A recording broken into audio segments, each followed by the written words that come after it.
Welcome to the Tipping Point Show. I'm Jimmy Evans. Today's show is about the total solar eclipse that will occur over the United States on Monday, April 8th.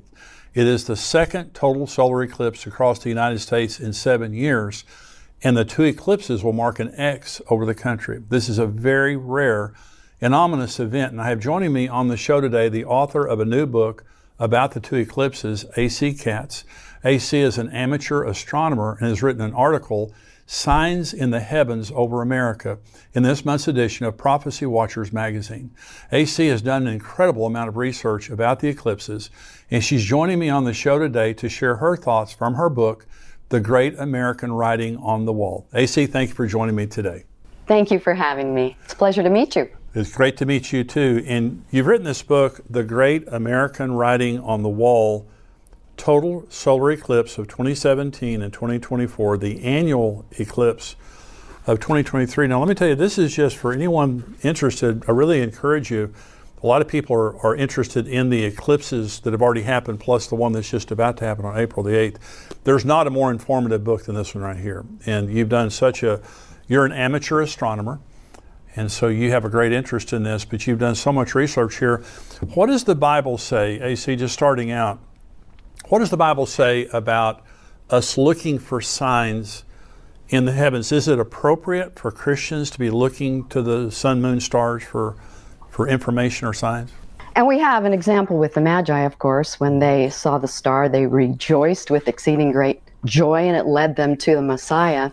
And even Jesus tells us, he tells us where we can look. He warns us and tells us in Luke 20:11, there will be great earthquakes along with famines, epidemics in various places, and there will be terrors along with great signs from heaven.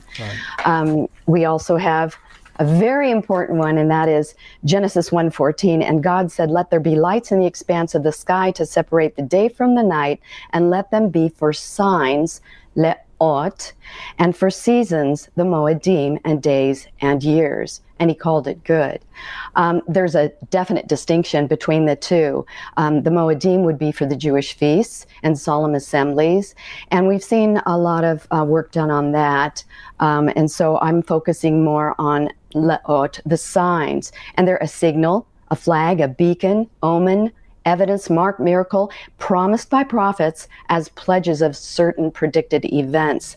So there we have it right there, that God tells us why he designed the heavens, and it's for signs also. Also, we have Psalm 19:1 and 2, and it says, the heavens declare the glory of God, the skies proclaim the work of his hands. Day after day they pour forth speech, night after night they reveal knowledge. Well, who are they speaking to, and who are the recipients of that knowledge? Well, it's us. Yeah. So we have permission to look in the heavens. We know that's the very format that God created for us to view signs. Yeah. Well, you talked about the Magi. You know, they found Jesus through a star. And, absolutely. And everyone could see the same star. You know, the same star that they followed, anybody else could look up and see it, but they just weren't watching. Exactly. And so I know that a lot of people, there's a confusion between astrology and astronomy. Okay, so you're not talking about astrology. You're talking about astronomy. Not at all. Not at all. As we can see, God has already ordained the heavens for the very format that we can look.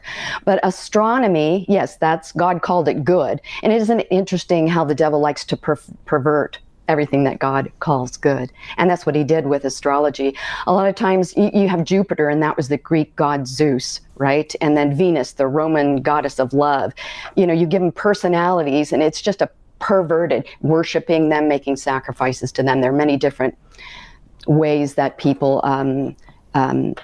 are involved in astrology, but that's not what we're looking at. We're looking at the wonderful signs in the heavens that God created for us in his creation, the heavens and sun and the moon and stars. Well, Jesus said in Luke 21 that you just read concerning the end times, there'll be signs in the sun, moon, and stars. Well, signs point to stuff.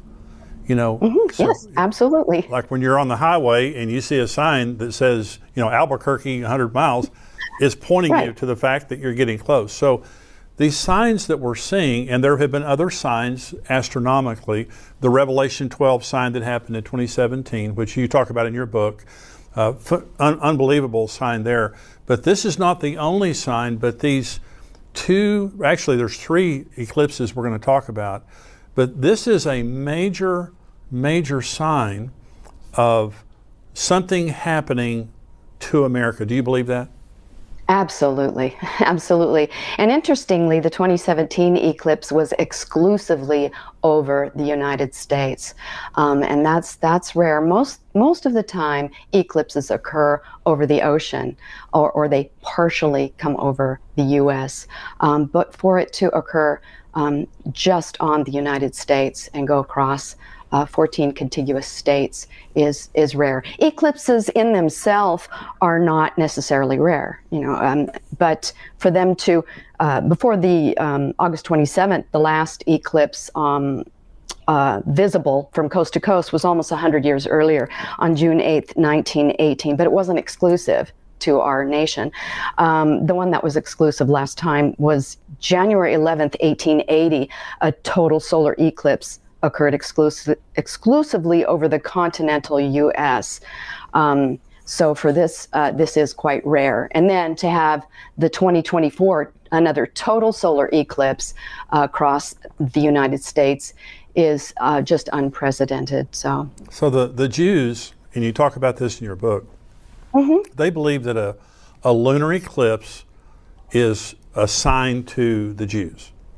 Right. And a solar eclipse is assigned to the Gentiles. Okay. Yes, mostly based on the calendar. They were given the lunar calendar, and so they do their Jewish feasts based on that. So, yes. And so in 2017, in other words, if God is trying to send a sign to America, he's using, in this case, the sun and the moon to do it through the eclipses that are happening. Well, when you look at the pattern of the eclipse, yes. and when you look at some of the locations, whether people care to believe that the locations mean anything or not, that's entirely up to them. But as you will see, there are quite so many instances where there were locations covered and events took place. I don't necessarily want to predict things from the locations, but it's just far more than coincidence. And I think I was extremely skeptical going into this, very skeptical. But when you see these things taking place, we have to understand that the Lord sees a sparrow fall. If you don't think that he knows locations and he controls the orbital mechanics of the sun, moon, and stars, we don't. So if we just look at the path of totality, and that's really what I would like to focus on, and I'll explain what the path of totality is so that people understand why we really should focus on that. Because if we don't, we go off into the other areas, and we can just pick and choose whatever we want and kind of make whatever story we want out of it. So I'll explain the path of totality. Excuse me. It's the shadow cast on the earth when the moon goes in between the earth and the sun, and it draws a very narrow corridor over the United States as it did. And that's called the umbral shadow. It gets 100% dark there. You see 100% totality as the disk covers the sun completely. Everyone within that pathway will see 100% totality. Outside of that, you don't. You see it in very varying degrees in crescents as you go out. Now there's a difference. And now that has to occur in what is called perigee, as the moon is orbiting around the earth. When it is closest to us, that is perigee. And that when it appears from Earth, it appears at its largest, whereas when it's in apogee, it's further away. So it must happen in perigee to get that total solar eclipse. Interestingly, the sun is 400 times larger, and yet it is 400 times further away. So wow. An eclipse is meant to be viewed from Earth, and nowhere else does that occur anywhere else wow. in the solar system. So many things have to line up, and including it just so happens that the moon is at a 5.1% tilt of the Earth's orbital plane. And so it's kind of like a gyroscope. As it goes around, it has to hit this certain section, and that's called the node, right to line up with the sun. And it doesn't always do that. And when it does, it can still be, a total solar eclipse, but out in the ocean. So many things have to line up for this to occur. And then for it to draw this X across the United Right. States is just amazing. You see how God is in control. Also, I should mention what an annular eclipse is, Yeah. because that's what the October 2023 eclipse is. And this is why I didn't quite, some people said that I missed the Aleph, and I didn't miss the Aleph. I did see it. If you want to see it's there, it's there. But I just want people to understand that it is different. And an annular eclipse is when the moon is in a different type of orbit. It's an apogee, where it is furthest from the Earth. So when it traverses in between the Earth and the sun, it's further away, so it appears smaller, and it doesn't cover. It's not a total coverage of the sun's disk. So you do see the ring of fire, but it grows dim where you are in the path, but it doesn't grow dark. And it's not called the path of totality, it's called the path of annularity. So it's kind of like if you're going to draw an initial using a Sharpie and then a piece of chalk, and then a Sharpie. So again, people do want to see it's an Aleph, that's all right. But I just wanted to understand the difference. And that's why I was focusing on the two total solar eclipses, because those are extremely rare. And we're going to put that up on the screen. The Aleph you're talking about, that's a Hebrew letter. And so the three eclipses make an Aleph. Yes, they do. The X plus the 2023. And so, and I think that's very significant, AC. You know, I mean, yes. but even the X by itself is significant as it relates to the Hebrew alphabet. Right. Yeah. One thing I was covering before about the Aleph is, yes, it makes the Aleph, but even if you're just focusing on the 2017 and the 2024 eclipse, because they are both total solar eclipses and 7 years apart, the 2017 eclipse does cover a location called Alpha, which is just Aleph in Greek. Wow. And the 2024 covers actually two locations, Omega, which is two Tavs. So, so Alpha or Aleph and the Tav are covered in both of those total solar eclipses. But whatever way you want to look at it, it's there, and it's quite amazing. Okay, talk about the 2017 eclipse. Talk about some of the places that it went over, because I think it's very significant. You're not hyping this up. You're just looking at, you know, the path of totality in 2017. We're going to talk about 2024 here in just a minute, but talk about some of the places it went over. Well, there are so many. Actually, in the 2017 eclipse, I've actually recorded 177 locations with, I think I have eight color maps in there, and they're pinpointed locations, also descriptions and how they apply to scripture, many scriptures throughout the book, which is what's important, because I want people to, read their Bible and find those scriptures. That's what it's all about. That's the number one book, but it really points you towards that and everything that's taking place. And many of these locations and events are spoken of in the Bible. But in the 2017 total solar eclipse, actually, I have to be honest, when I was first looking at this, I had heard, I did this research in 2019, and I kind of wrote my own little book and had it on my desk since then. But I was pretty naive as to how to publish a book and whether anyone would be interested. But my goal was to find out if these locations that I was hearing about and seeing in maps were indeed true or kind of hyped. I didn't know. But so I did, having seen the map of 7 Salems, I wanted to check and see if there were indeed 7 Salems. And I'm sorry, I don't want to disappoint people, but the map that's going around, there's no Salem, Wyoming in the path. And Salem, Missouri does exist, but it's not in the path of totality. And if people find other ones, I would be just as excited as them to see those. But really, it's mostly Oregon, Idaho, Kentucky, Nebraska, and I think South Carolina. I have it marked down. But and it's in the book. But while doing that, I found so much more. I was stunned to see that at the beginning of the 2017 eclipse, and I see it as a 7-year period. You have this whole eclipse across. At the very beginning of the 2017 eclipse, you see the city of Donald. And I thought, Donald, that's, everybody knows who Donald is, especially back in 2017, right? There was only the Donald. Well, he just so happened to become the president of the United States at that time. He was 70 years old. It was 70 years from the UN decree to reestablish Israel. Wow. The city of Donald is actually part of the Salem Metropolitan Statistical Area. And we know that Salem is another name for Jerusalem, right. Jerusalem. And then December 6, 2017, he announced that something no previous president officially declared while in office, and that is Jerusalem is the capital of Israel. And he opened the U.S. Embassy there in May 2018. So there you have a location. It's just there. You can't be denied. The eclipse crossed it, and these events took place. So you can't ignore that. But if people want to call it coincidence and don't think it means anything, that's up to them. That's all right. But then we move on to McCain Garb, which was another location just a little bit further. Look like, if you're going to stretch it out over a 7-year period. And then Senator McCain passed away. There's so many other locations, I can't go through all of them, but there's a grouping of Salem, Shiloh, and Fair Dealing. Very interesting, because on September 15th, 2020, the signing ceremony for the Abraham Accords by Trump's son-in-law, Jared Kushner, occurred on September 15th, 2020. And that's Salem, Shiloh, and Fair Dealing. And that's pretty amazing if you delve into that further. I'll mention some others, and then we can move on to the crossover point.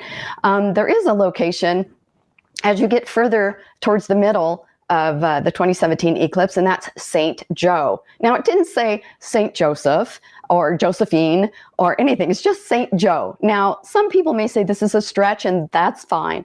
But you have Joe and Saint, and Joe Biden became the president in 2021, and he's also Catholic. So, okay, maybe it's a stretch, but it's right next to Washington Defiance together, which had January 6, 2021. So I know you can say it's a stretch, but it's there. I didn't make it up. So we'll go on to the crosshairs of the 2017 and 2024 eclipse. Now, there's a crossover point. But what I'm going to focus on is you have the path of totality, right? Where everyone in that path, in the umbral shadow, sees 100% of the eclipse. Just as it moves away from the center of that umbral shadow, the duration is going to be shorter. So what I was looking for was the location that was right on the crosshairs and the longest duration. And what I found, the closest town in the crosshairs on the exact astronomical map is Makanda, and that's Makanda, Illinois. Now, I know some people say it's Carbondale, and Carbondale is a large city. It is still within the path of totality, but it isn't in the depth of the umbral shadow as Makanda is. And interestingly, the word Makanda in African origin means woman of strength, and in Sanskrit origin, which is an ancient language of India, is woman of power. And Kamala Harris has long identified as both Black and East Indian. And at that point, right about that 2021, that's when she became the Vice President of the United States. So not only is she the second African-American woman and the first South Asian American senator in history, but she is presently the Vice President of the USA, and she is the most powerful woman. And again, with Donald Trump and Kamala, it doesn't matter whether you like them or dislike them. That has nothing to do with it. These are just the facts. Yeah. So, and what I found also interesting was with Makanda, I wanted to find out, well, okay, what else is special about Makanda? And I found out that the Black Vulture Festival occurs there, the annual Black Vulture Festival. And that was really interesting to me because, they gather there. And if we look to Jesus, and what he was saying was he was pointing out towards the end the spiritual decay and spiritual deception that would be taking place. In Matthew 24:28, he says, just as the gathering of vultures shows a carcass is nearby, so these signs indicate the end is near. So, has America become a carcass?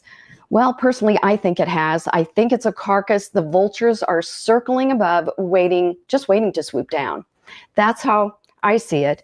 And as we know with the black vulture, it says in Leviticus 11:13, and these you shall regard as an abomination among the birds. They shall not be eaten. They are the abomination, the eagle, the bearded vulture, and the black vulture. And the eagle it's speaking of is not the American bald eagle. It's a type of vulture. But the black vulture. And then, of course, in Revelation 8:2, Babylon the Great is fallen, and has become the habitation of devils and the hold of every foul spirit and a cage of every unclean and hateful bird. So I think it's something that we need to take a look at. And the black vultures haven't been migrating there for very long. I think maybe it's 20 years. I could be wrong about that. But the point is they are gathering there. And to me, we're a carcass. I'm sorry, but that may not make people very happy. But then also within that area is Giant City State Park, right there in the crossovers. Where have we heard of giants before? Well, Genesis 6, right? And again, Giant City State Park was named for its unique impressions. It looks like it was inhabited by Nephilim and giants, thousands of years ago. But when did we hear about giants? Well, Jesus said in Matthew 24, as it was in the days of Noah. That's right. And the days of Noah were not really a party time. I know a lot of people say, well, it was business as usual and they were being given in marriage. It wasn't the type of marriages that we have going on, nice receptions with big tall cakes and white gowns and throwing bouquets all over the place. It was entirely different.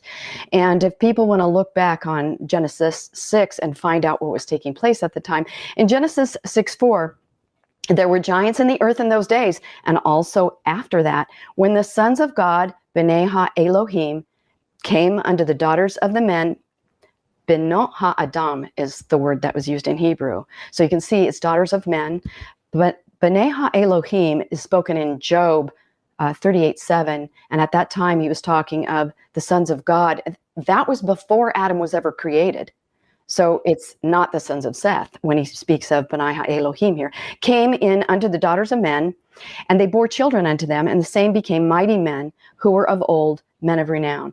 So it's speaking of the Nephilim and the giants there. Now, this is not an area that I'm an expert in. I do go into it a bit in the book, but there are those out there who've done quite a bit of work on that. And I know L.A. Marzulli, Gary Stearman, I think it's Tim Chaffee, but there are a lot of books out there. So again, I'm not the expert on that, but there are people who are interested in that, and I would recommend. There are many people, AC, and like you said, Yeah. L.A. Marzulli and others that have talked about that. Mm-hmm. And I had Billy Crone on the show recently, and he was talking about, the aliens and the things that are happening right now. So anyway, go ahead. But that is they have wonderful in-depth information, and I absolutely recommend them if people want to get into it. There are many subjects that I go through in the book, and I always recommend, it gets to biblical prophetic wars. Go to Bill Salish. That is not my area, but do that. So anyway, as you go into Giant City State Park, we find the Devil's Stand Table, amazingly. The Devil's Stand Table is a unique geologic formation, and it's dominated the landscape there. The Devil's Stand Table is a large freestanding pillar of sandstone. It seemed more like the Devil's pulpit to many, so Wow. Obviously they called it the Devil's Stand Table, but it exists, and the name stuck. And it's one of the most interesting, well-known geological features in Giant City State Park. Now, this unique rock pillar stands, it's at an elevation approximately 75 feet above the surrounding terrain. And it also has one of the longest durations, believe it or not, at 2 minutes, 41.5 seconds. And in comparison, when you get into the technicalities and the durations, it is important to get as close as you can. And those durations there's first a predicted duration, okay, and people will look at that. But after the eclipse, there is a adjusted duration, and that's actually the true duration. So some people will quote certain durations, and they've based it on the predicted rather than the actual corrected, and that is corrected based on the lunar limb, because the moon isn't completely spherical. And so based on its topography, you change you have an adjusted duration of the locations, the duration of their eclipse. So when you look at the Devil's Stand table, to me, how can we deny that the United States hasn't become the Devil's Stand table? You know, it's pretty obvious to me. And we are the location of, the UN. But the things that we've been doing as a nation, that's how I see it. Now, all these things take place. I'm sure many people have heard this, and it's true that they do occur in an area in Illinois called Little Egypt. And that's very interesting. Maybe some people don't know why it was called Little Egypt. And the name is due to this imminent disaster that was going to take place in Illinois in 1831. In northern Illinois, they had a deep snow, killing frost, and so therefore they couldn't plant their corn until late, which put it back. So when harvest time came around, they had another killing frost and early freeze. And so that continued for 1 or 2 years, and they were going to starve. So they traveled down to southern Illinois for grain. So that's how that area got the name of Little Egypt. But you can see a type of template. It's very similar to being that it's in Egypt. I see the eclipse being that it's 2017 to 2024 is a 7-year period, and then we have the 2024 eclipse. And I see it as possibly a 7-year. I mean, it could be 2, it could be longer, but you have the 7 and the 7, and you have Joseph who, in interpreting Pharaoh's dream, he said there were going to be 7 years of preparing and 7 years of famine. And that's true. They had to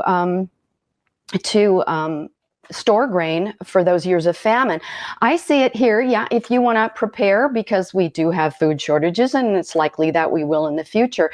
But more importantly, we need to prepare spiritually. We need to prepare. We prepare for everything else, but we don't prepare for eternity. Yeah. And we need to focus on that, because not only may there be food shortages, but most of all, I think we're going to see a 7-year famine of spiritually, because of the trajectory of this United States.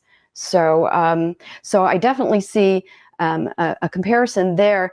And another thing that Joseph explained to Pharaoh in Genesis 41:32, and the dream, this is Joseph, he said, and the dream was repeated or doubled to Pharaoh twice, because the thing is established by God, and God will shortly bring it to pass. So here we have this 2017 eclipse going over these crossover points. And then we have the 2024 eclipse. So it doubles again. This is going to occur in the path of totality during the crossover point with these same locations in 2024. So we do have a doubling. So I think that's something, to pay attention to. Hope you enjoyed today's show. Listen to see the entire Tipping Point show. Go to endtimes.com. Become a subscriber for $7 a month. Love to have you as a subscriber, but I hope that this information has been helpful to you. And listen, you can give to us on endtimes.com. You can go and you can give a donation one time. You can give a recurring donation. We need your support to keep this ministry going and to reach out to as many people as we possibly can. First of all, to lead them to Jesus Christ, but also to give comfort and encouragement to people in the very difficult times that we're living in. People need biblical truth and Bible prophecy to help them to contextualize the things that are happening in the world. The world's crazy right now.